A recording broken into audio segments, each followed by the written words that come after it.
मेरा नाम अस्मिता है, मैं दिल्ली से आई हूँ। हमें ऐसा क्या करना चाहिए कि हमारा आखिरी बर्थ हो, इसके बाद हम ना आए यहाँ पे? क्यों, क्या दिक्कत हो रही है आपको? कलयुग अच्छा नहीं है। क्या अच्छा नहीं लग रहा है आपको? परेशानियाँ होती हैं बहुत। क्या परेशानी है आपको?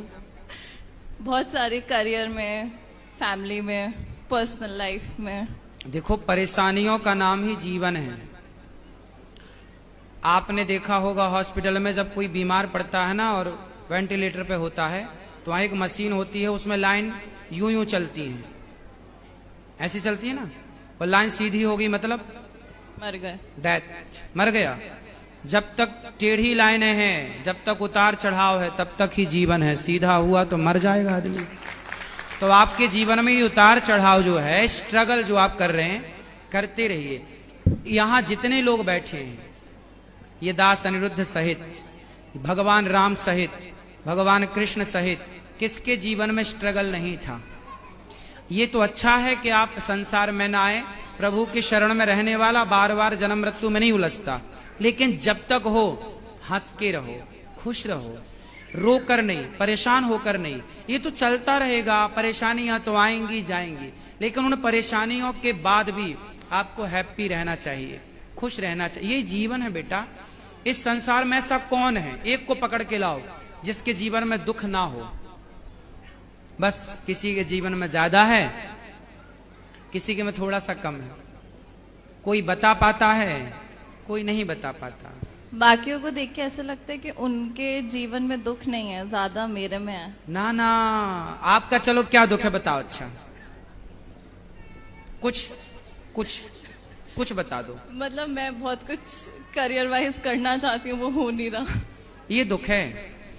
अरे किसी के घर में तबीयत खराब हो जाती है, या फिर ऐसे लोगों को देखो जिनके दोनों हाथ कट चुके हैं। जरा सोचो कि जिसके दोनों हाथ नहीं है और उसके घर में करने वाला कोई नहीं है और उसे प्यास लगी हो तो पानी कैसे पीता होगा?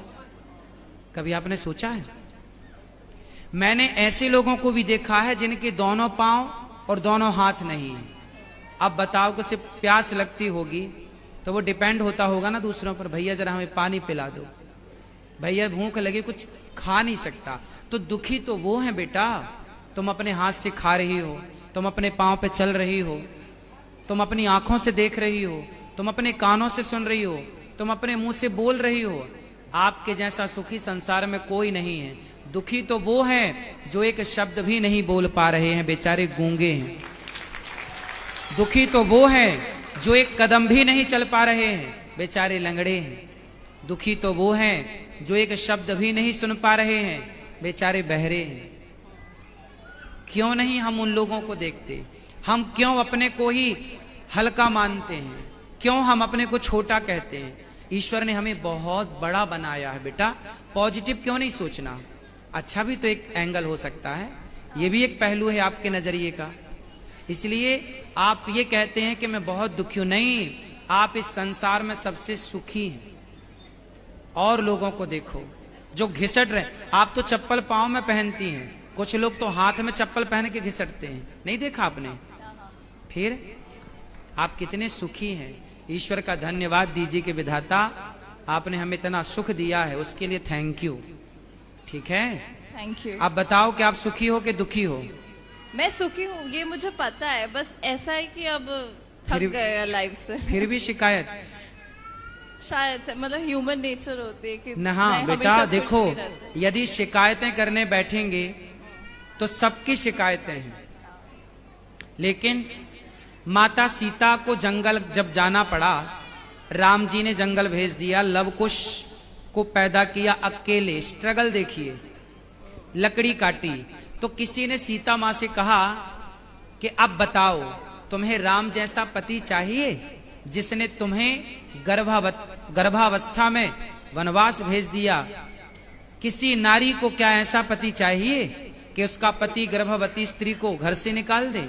तब सीता मां ने कहा, बहन जब जब मेरा जन्म हो तब तब मुझे राम ही पति के रूप में प्राप्त हो। लोगों ने कहा कि तुम्हारा इतना कष्ट देने वाला राम तुम फिर से पति रूप में चाहती हो?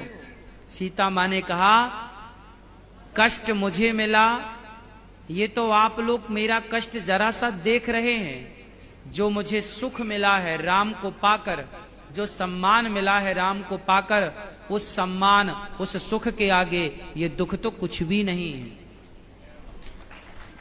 इसलिए मैं राम के उस सम्मान, आज जहां राम खड़े होते हैं वहां माता सीता खड़ी होती हैं, तो मैं राम जैसा पति क्यों ना चाहूं। मुझे जरा सा दुख मिल गया तो क्या मैं उस जरा से दुख के कारण अपने राम को छोड़ दूं? ना बेटा, जिस राम ने हमें इतना सुख दिया है, यदि जरा सा कोई बात नहीं, तुम्हारी माँ इतना लाड़ करती है और एक थप्पड़ मार दे गाल में, इसके लिए हम माँ को दुश्मन तो नहीं मानने लगते ना। बस ईश्वर ने इतना सुख दिया, जरा सा दुख भी हो तो ईश्वर का प्रसाद मान के उसे ग्रहण करना चाहिए, थैंक यू कहना चाहिए ईश्वर को। तुम्हारी माँ ने बचपन में तुम्हें कभी मारा नहीं एक थप्पड़, इसलिए तुम्हें थप्पड़ का एहसास नहीं है बेटा। ईश्वर के थप्पड़ का एहसास भी काश होता आपको। ये मेरी बहन है, ये बहुत पिटी है तो मैं कम पिटी हूँ घर में। कम पिटी हो मतलब पिटी तो हो बहुत कम। हाँ चलो अच्छा है। माँ जब आपको मारती है, अच्छा इनको मारती थी माँ, तो क्या इनकी दुश्मन है इनकी माँ? नहीं नहीं, फिर इनके भले के लिए। ऐसे ही है, ईश्वर यदि हमें थोड़ा दंड भी देते हैं, दुख भी देते हैं, तो वो हमारी भलाई होती है। तेरे फूलों से भी प्यार, तेरे कांटों से भी प्यार। Thank you. खुश रहिए।